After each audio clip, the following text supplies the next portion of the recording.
nuclear power is making a comeback. More than 40 countries are aiming to build new nuclear reactors. But the fuel needed to power them is scarce. You're seeing countries all over the world talking about bringing back their fleet up. Since we've had such a long period of time with lower production of uranium, there's predicted a real shortfall in fuel for the next 20 years or so.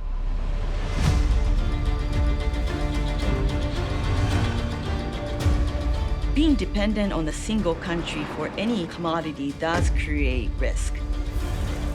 But the risk is particularly significant if that commodity is something like uranium. I'm traveling around the world to find out where the fuel for the next nuclear age will come from. And who will control it.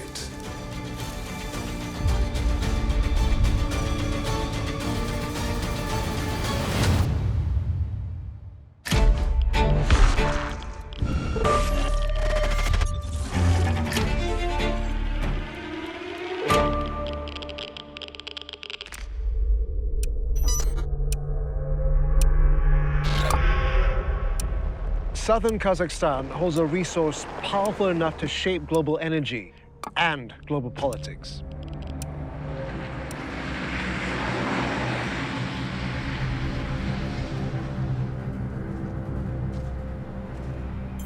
I'm at the Kazakhstan 2 mine, a major uranium operation in the southern Kazakhstan region. This is one of the cornerstones of the country's nuclear resource production. What lies beneath the ground here is in high demand, and countries around the world want a piece of it. Uranium is really the crux of nuclear energy. It is the fuel that the energy is contained in, and the whole idea of nuclear energy is to take that energy out of the uranium and turn it into something useful for civilization. The global demand for uranium is expected to double between now and 2040. And this will be driven largely by this interesting global nuclear capacity. But there's a catch. Most of the world's uranium reserves are concentrated in just 8 countries. Kazakhstan exports more than any other. Kazakhstan is very important to the global uranium market because it is the largest producer of uranium.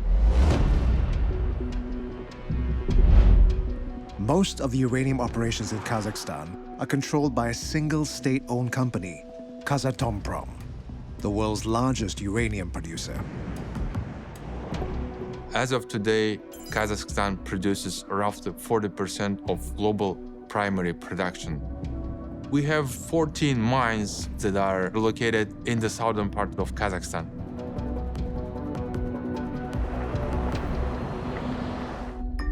Uranium might sound rare, but it's actually about 500 times more common than gold.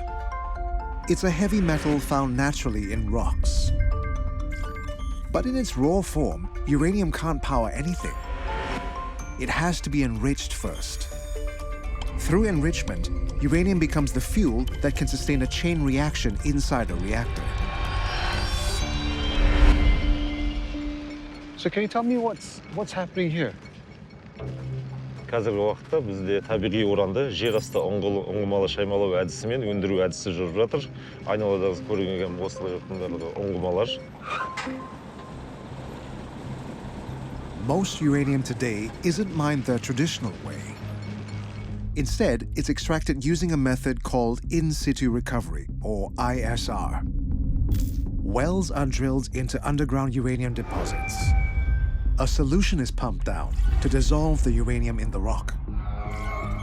The uranium-rich liquid is then pumped back to the surface, where the uranium is recovered to form a powder called yellow cake and later processed into fuel.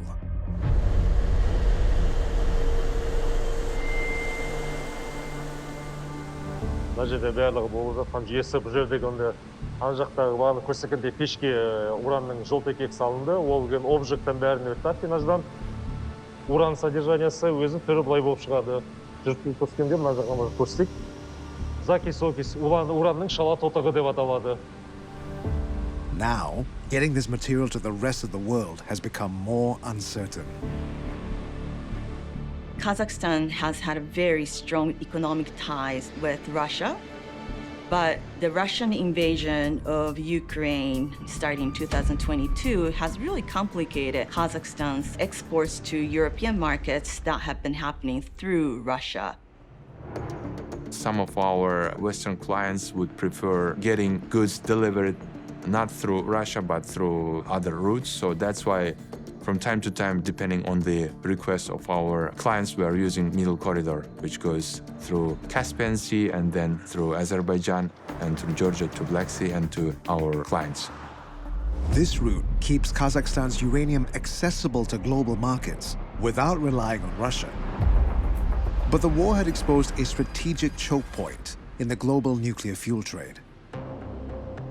Geopolitical conflicts, of course, has some effect because all our operations are domestic or international one, and we're exporting, which is cross-border. So for that type of businesses, geopolitical conflicts might affect very dramatically.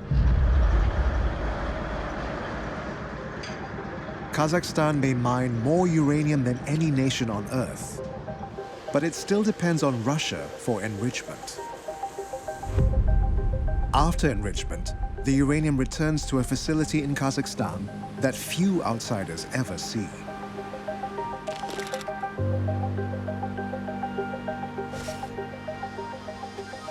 Тот порошок, который был получен на предыдущей операции, направляется сюда, и на этом оборудовании формуется топливная таблетка.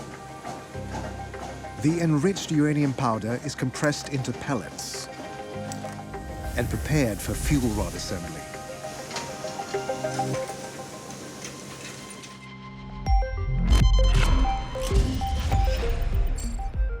Inside every nuclear reactor is a fuel assembly that powers it, containing hundreds of fuel rods bundled together. Each rod is as thin as a finger and 4 meters tall. Inside the rods is a stack of hundreds of uranium pellets, each the size of my fingertip. The pellets weigh about 7 grams each. That's just over a teaspoon of salt. But each contains roughly the energy equivalent of a ton of coal. To put things in perspective, 1 kilogram of coal would power a light bulb for about 1.5 days, whereas 1 kilogram of uranium from a nuclear fission reaction can keep that light bulb glowing for 400 years. That is the sheer density of nuclear energy.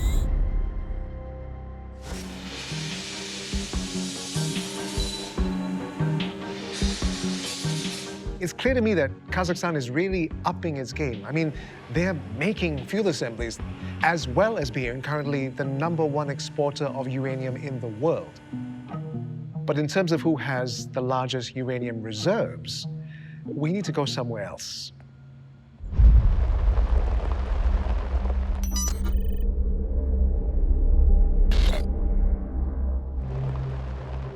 As vulnerabilities in the uranium supply chain emerge, the hunt for new sources is accelerating. Australia is now in focus, with reserves twice the size of Kazakhstan's. So how do you pick a site? Like, how do you know where to start exploring? Yeah. So it comes down to the geologist to start with. They know the terrains that uranium is likely to be present, and so you narrow your search down to those terrains. In Australia, which is the largest resource holder for uranium, there is a renewed interest in mining in response to the greater demand outlook for uranium.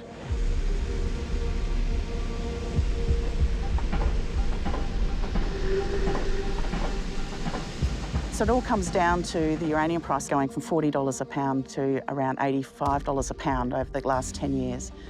Uranium in Australia now and uranium worldwide is at a premium. Explorers now are hurriedly trying to explore for new deposits to fill that supply deficit going forward. Finding a uranium deposit is only the beginning. Bringing it into production can take the best part of a decade. You need, from first discovery, a few years to understand the resource. So that's a lot of drilling, even more drilling. So it's probably 5 years of all of that assessment and then into your permitting process, which usually takes around 5 years. So it's a long process. Australia may have the uranium the world needs, but accessing it comes with a deeper challenge. In Western Australia, where vast reserves remain untapped, no new uranium mining projects have been permitted since 2017.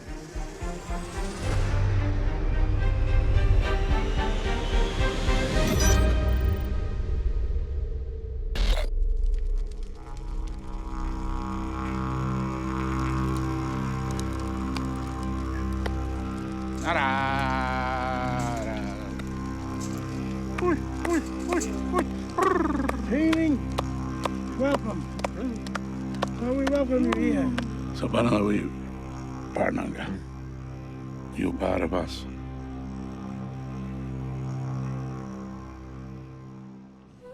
For Australia's Aboriginal communities, land carries history, identity, and spirit. What happens to the land is deeply personal. They got an artifact out of that tree. This is hundreds of years old.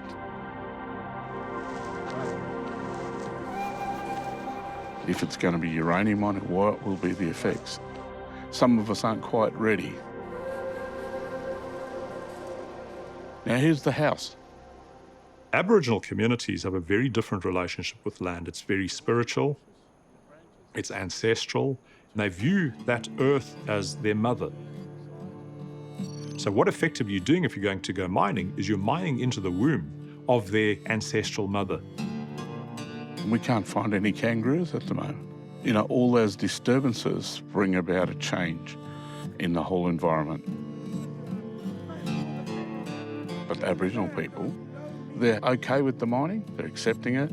We can see some opportunities for us to give us some finance to help us so that we can get up on our feet.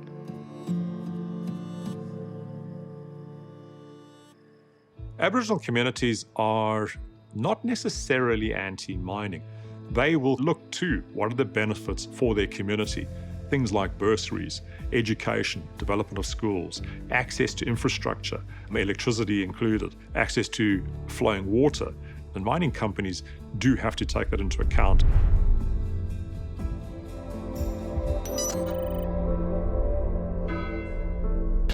As discussions on uranium mining continue to unfold, I head to the historic mining town of Kalgoorlie. Founded in 1893 during Western Australia's gold rush. A region rich with uranium prospects, this town is now part of growing discussions over Australia's energy future. The conversations do need to involve our Aboriginal people here in Western Australia. Mining companies also have that responsibility to be working with community on saying, we've got an operation here that's going to have an impact. It's up to the mining companies to help mitigate those moving into the community, making sure that they're being heard and that their concerns about mining are also being felt. How likely is it that uranium exploration will restart in Western Australia? There's obviously some factors that could push that a lot sooner, especially the energy crisis that Australia faces at the moment. There's been a big focus on renewable energy. The amount of infrastructure required is one that we're still starting to understand. The amount of concrete and steel that goes into wind turbines, the amount of impact that a solar farm may have on the environment as well. I think you're at a point now where the conversations that are starting to happen are conversations that we haven't had before in regards to the importance of uranium mining moving forward as that source for the mining communities of Australia.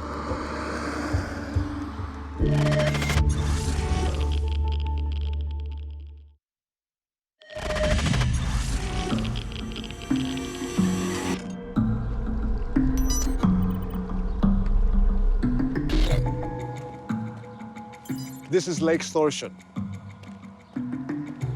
Around the water, uranium deposits lie buried within alum shale, a type of rock found widely across Sweden.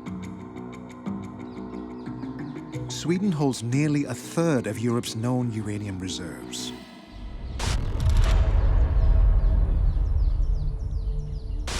The Hagon deposit in particular contains around 350 million kilograms of uranium, making it one of the largest undeveloped uranium deposits in Europe. We always keep an eye on the scintillometer to see if anything registers. But for years, those reserves remained untapped amid environmental concerns. In the 2010s, Sweden started tightening the rules around nuclear power. As part of that, there was a ban also on uranium mining in 2018. The ban came amid a broader political retreat from nuclear in the wake of Fukushima, when nuclear power faced renewed scrutiny and governments across Europe reconsidered its risks. But then came an energy crunch. In 2021-22, there was this energy crisis. Energy prices generally, but also electricity prices, they soared in Europe and also in Sweden. Now, that made people, both the public opinion, but also politicians, realize that energy independence is very important in this new geopolitical landscape. We essentially needed nuclear energy, and with that also comes mining. Domestic mining would allow Sweden to become less import-dependent for the fuel that's needed for this nuclear expansion, but also for Europe as a whole, which has been trying to reduce its import reliance for Russian nuclear fuel. In January 2026, that ban was lifted.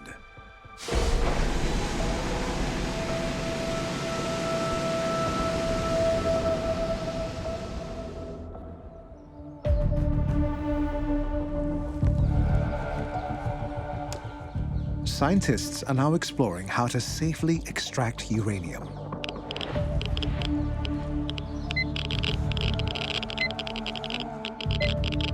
What are all these things here? This hole over here is going into the surface material and it's used for monitoring. So we monitor the groundwater in that hole. If you imagine a person living close to Storsjön where the plans are to potentially set up a mine. Now, this is an area that is really beautiful. There's a mix of farming and natural landscape. To extract uranium in Sweden, you need to break alum shale.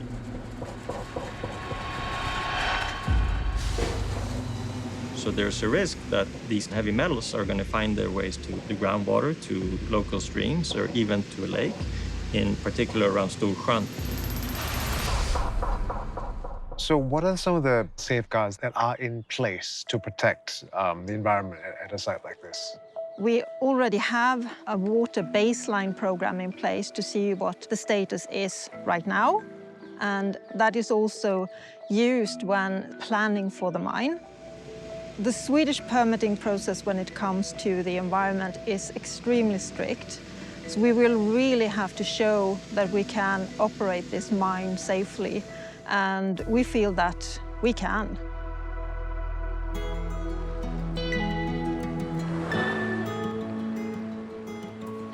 It would appear to be simple to talk about uranium in terms of energy and supply. Europe needs energy. Well, the whole world needs energy. And Sweden has the resources.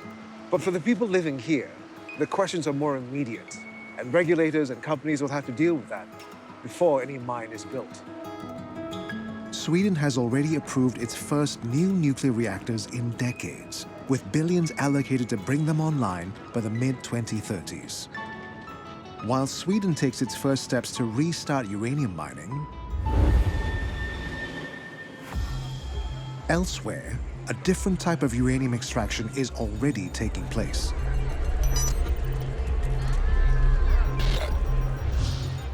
Japan was one of Asia's earliest adopters of nuclear energy. Today, 15 of its 33 reactors are back online. But there's a problem. Japan has no uranium of its own. It imports almost all of it. So how do you find a new source of nuclear fuel? From the sea.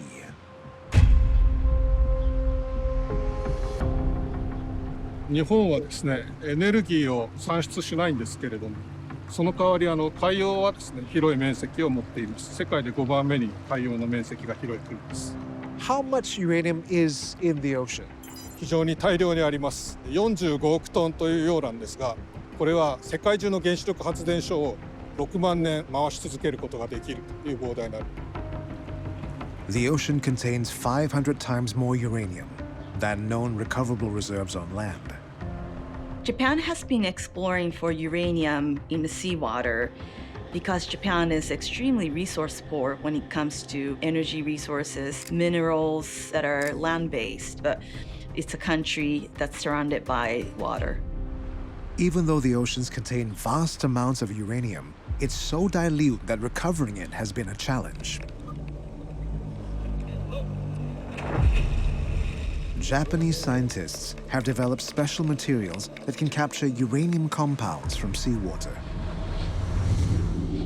In past experiments, long braided strips of this material were lowered into the ocean and anchored to the sea floor, where they stood upright like seaweed. As seawater flowed past, uranium compounds gradually stuck to the material. These braided absorbents were then brought back to the surface. The uranium was washed off using a chemical solution and recovered as yellow cake, the raw material used to make nuclear fuel. The same absorbent technology is now being further tested and refined on land.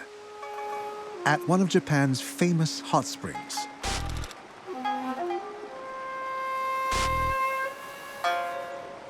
草津の温泉はですね、非常に酸性が強くて、地下から金属を持ってこっちの地上に持ってきます。それを捕まえるというのが我々の実験なんですが、その材料というのはこういう布があるんですけども、そういう布に放射線を当ててその金属を捕まえる機能を入れるんですね。それを温泉水の中に入れてどのように取れるのか、また色が変わるのかを見ていただくということをやりたいと思っています。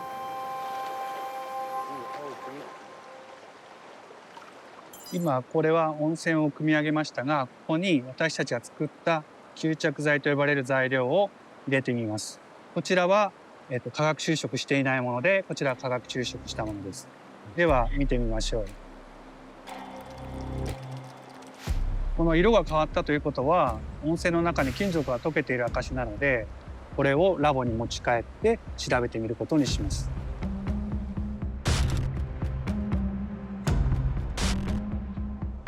in the lab, scientists test how these materials capture and release metals. By analyzing color changes in chemical composition, they can track how efficiently the absorbents work and whether they can be reused. で、ここに吸着剤を入れてみます。で、このように色が変わる。つまり液の中に金属が溶けていたという証になります。この液体は銅になります。で、次にこの色のついた吸着剤を取り出します。青色の色が取れて透明の元の色に戻ります。これはつまり材料を何回も使えるということを示すことができています。この技術、この材料を実用化、産業化するためにはまず値段を下げるという工夫が必要になります。そのためには材料を何回も使えるような工夫をするために向上させる。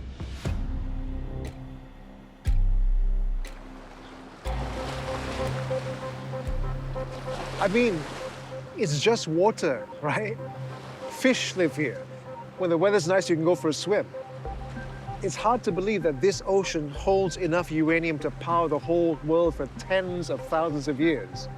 But getting it out is incredibly difficult, especially when you factor in the cost of making it commercially viable.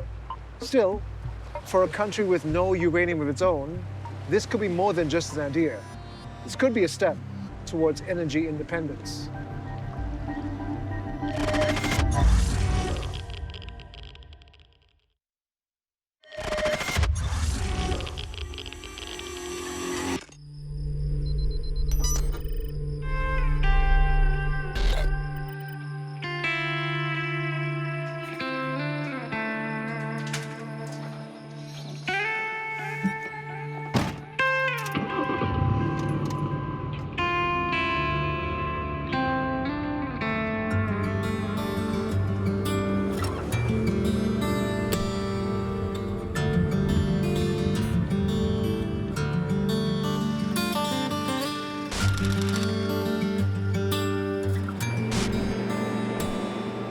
This town used to wake up to the sound of heavy machinery.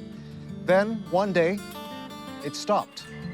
For more than 30 years, these mines sat idle.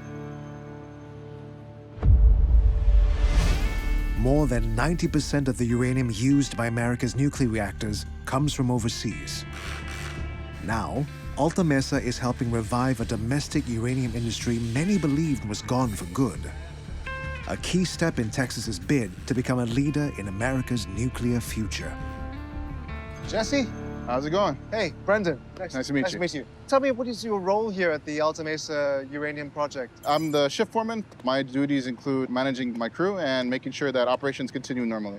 So how long have you been working here? About 2 years. How did you find out about this job and what attracted you to it? The funny thing is my grandma, who used to work here, is one that told me about this job.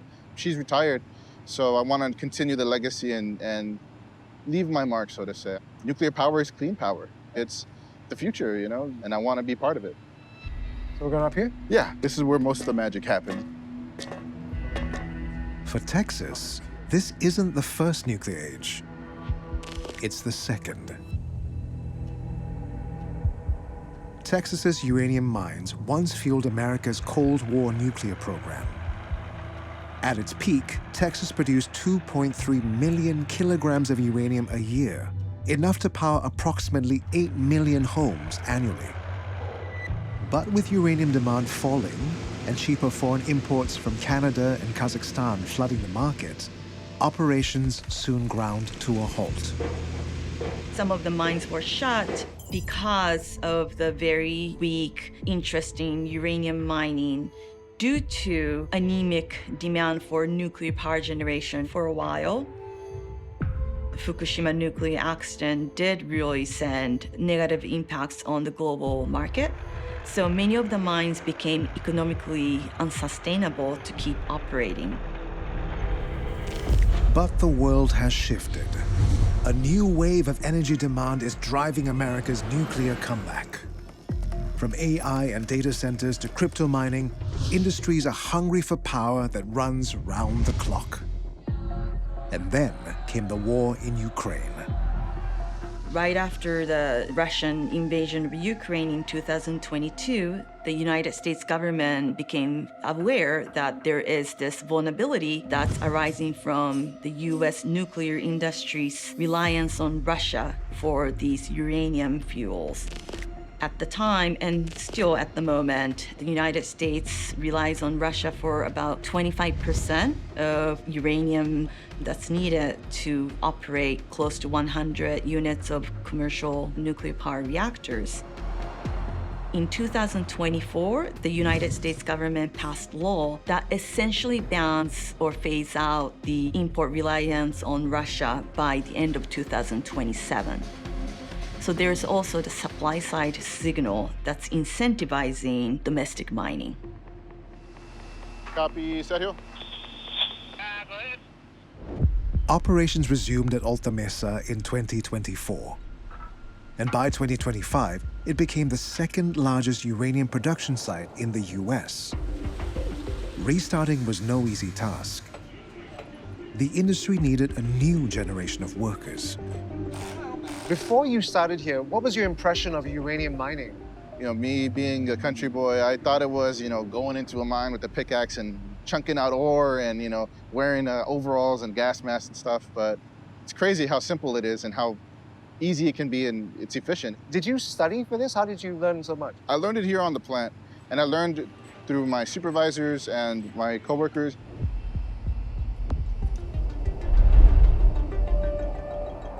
Since things have been offline for about a decade, we lost a lot of the knowledge, the people, and the experience. So getting the facility back online and then also getting the experienced people back that we could find and then retraining a new team to operate the field, this isn't really something that you can go to school for. So we train our own teams and teach them how to operate the well fields. Is it on? Is the air on? Yeah. You're seeing countries all over the world talking about bringing back their fleet up. Since we've had such a long period of time with lower production of uranium, there's predicted a real shortfall in fuel for the next 20 years or so. And that doesn't even include turning on the AI data centers and all the new and expanded growth, all sides of the aisle are really starting to embrace nuclear power and understand that it's needed. So right now is a perfect time to revitalize the industry and bring it back in. As demand for uranium grows once again, we traveled back to the place where a mining revolution first took shape.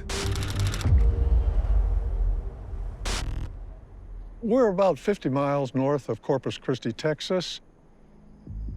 Texas was among a number of states that had initially developed some conventional mining, particularly open pit mining. The added advantage we had in Texas was that oil and gas leases included the right to explore for, and produce uranium.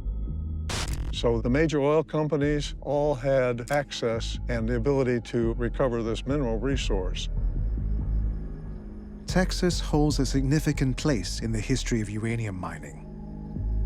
It was on this very ranch that In-Situ Recovery Mining made its breakthrough. What began as a pilot plant helped set the industry standard for uranium extraction around the world.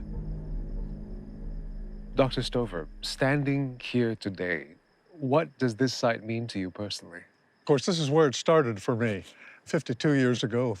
And it's interesting to be back again and see that it's all been reclaimed. And that's the beauty of ISR, no matter where we are. Our presence is very short-term, a few years. Everything is returned to its original condition. The wells are plugged, cut off at the surface, and the landowner gets their land back again. A lot of conventional miners were just adamant that there would never be a pound of uranium mined by this new technology, this ISR. And yet, remarkably, today, almost 60% of the world's uranium production comes from ISR.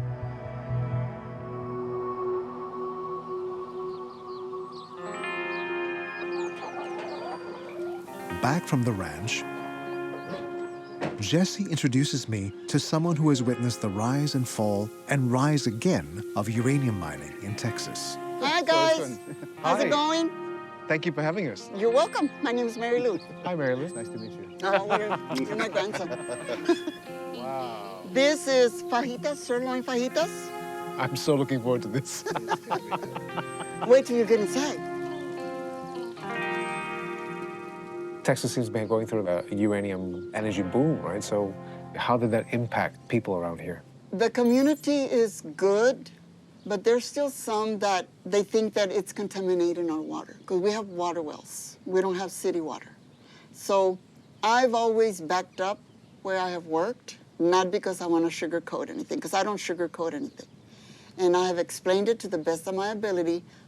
If people were to be educated, like they have started to educate them, some are like, okay, since I was in the lab, I tested my water, fine. I tested the neighbors' waters, fine. How do you feel about Jesse now working at Alta Mesa? I'm very proud of him. I'm happy that he's following in my footsteps in some way. I'm happy. Texas already powers the United States through oil and gas. And now that they've re-added uranium to the mix, they look set to position themselves as a real energy hub. When I thought about uranium in the past, I imagined a nuclear fuel, something powerful but also quite cold and clinical. But sitting here on the front porch of Mary Lou and Jesse's family home, it's clear to me that uranium has shaped their family history. This is my hat, one from Energy Fuels. Providing not only jobs, but a sense of purpose. I've accomplished a lot. I can see you've accomplished a lot. And legacy and pride.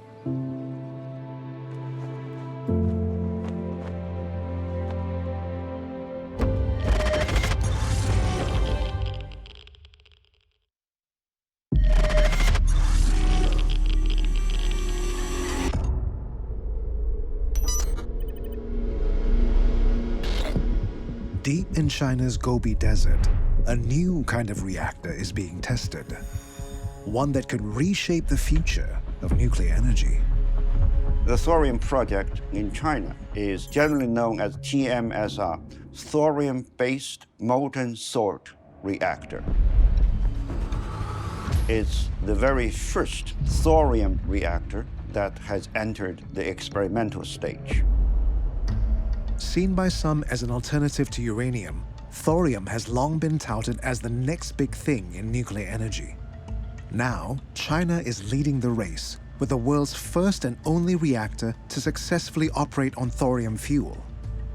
While it still needs a small amount of fissile material, like uranium, to kickstart the reaction, it's believed that thorium could help power the next generation of reactors.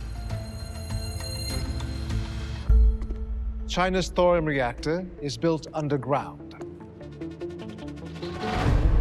And it's claimed to be safer than conventional reactors. Inside, thorium, the fuel source, is dissolved in molten salt that flows through the reactor. Because molten salt does not boil at high temperatures, like water, the system will not build up high pressure, unlike in conventional reactors. If the fuel ever reaches critical temperatures, a freeze plug at the base of the reactor melts, causing the fuel to drain away safely, shutting the system down.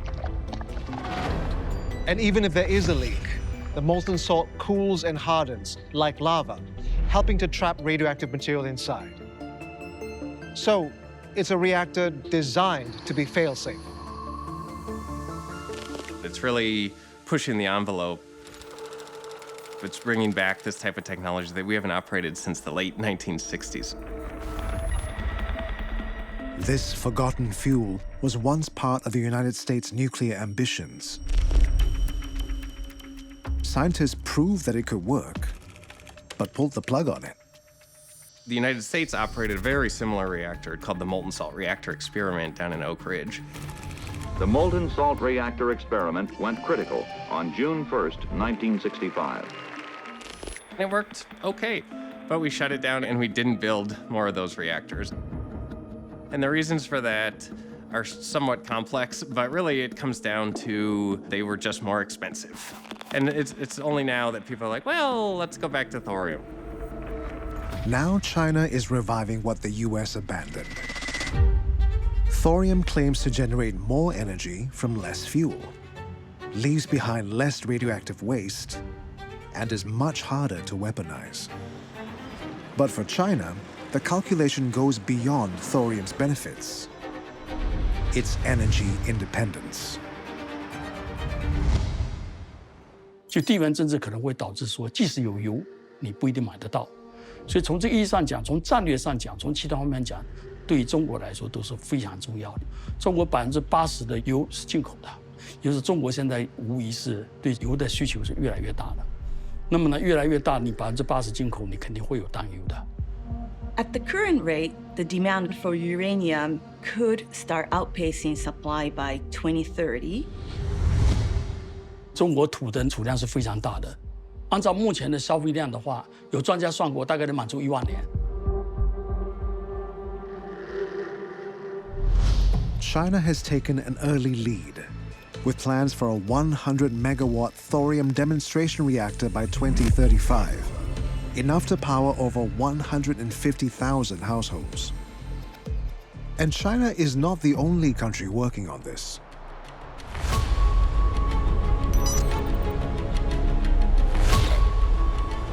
India holds the world's largest thorium reserves, buried right beneath these beaches.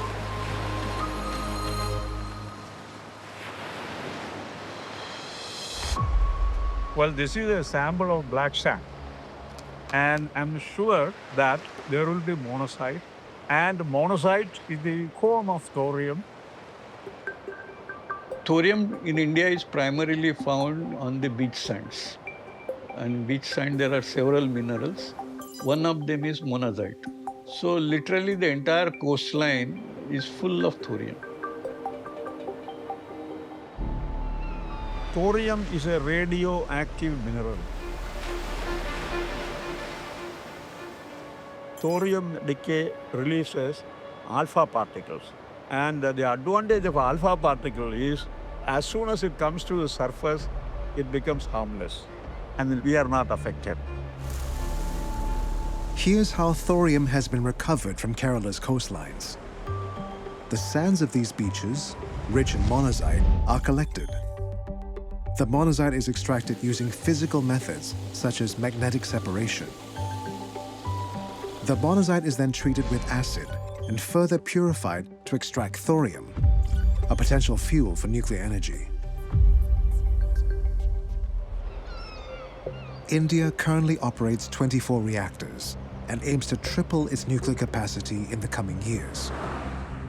Thorium has long been central to its nuclear strategy. The motivation, much like China's, comes down to energy security. So India, if you depend everything on uranium, obviously then you will be depending on import. And all energy security issues which arise out of imported fuel supply will be in some way applicable to nuclear. Particularly since the world's largest thorium resources are in India, I think we are sitting on a great opportunity here to not only fulfill our energy requirements, but also be a major energy supplier for the world. India's thorium ambition is clear. But turning that into a commercial reality will take decades more.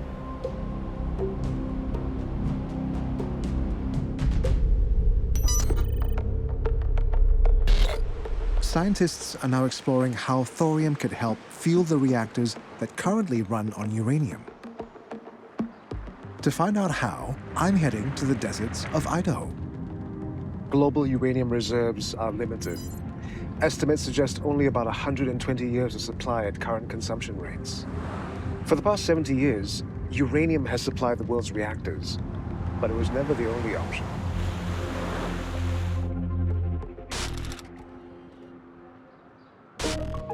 American startup Clean Core Thorium Energy has developed a new fuel called anneal, a blend of thorium and enriched uranium. When we really thought about where we could have our hand in developing the future of nuclear energy, our minds went to the existing fleet of reactors, over 400 that exist today, and being able to drive better extraction from the energy produced, more efficient and safe extraction. So that's where thorium came into play. For Clean Core, the next hurdle is proving the fuel works in the real world. That starts here in Idaho National Laboratory's Advanced Test Reactor, where it will be tested under extreme conditions. There's several things that set us apart. One of them is the power itself. So we are about twice or more as powerful as the next test reactor in the world. One of the other things is that the locations that we have are very large. Large enough, in fact, that you don't have to put just one test pin in. You can put several test pins bundled together. I like to think about it as a car.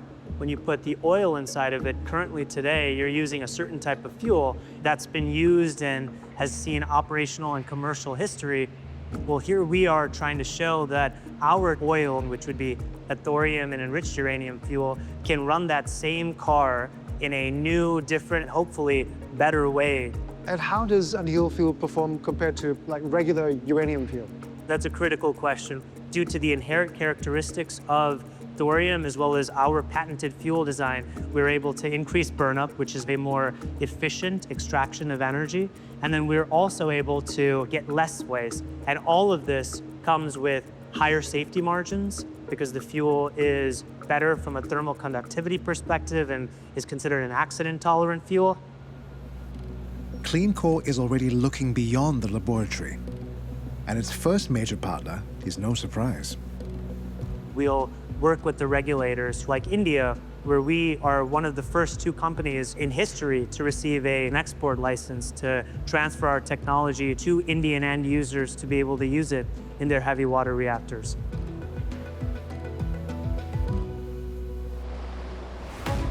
India's bet on thorium reflects a much bigger global shift.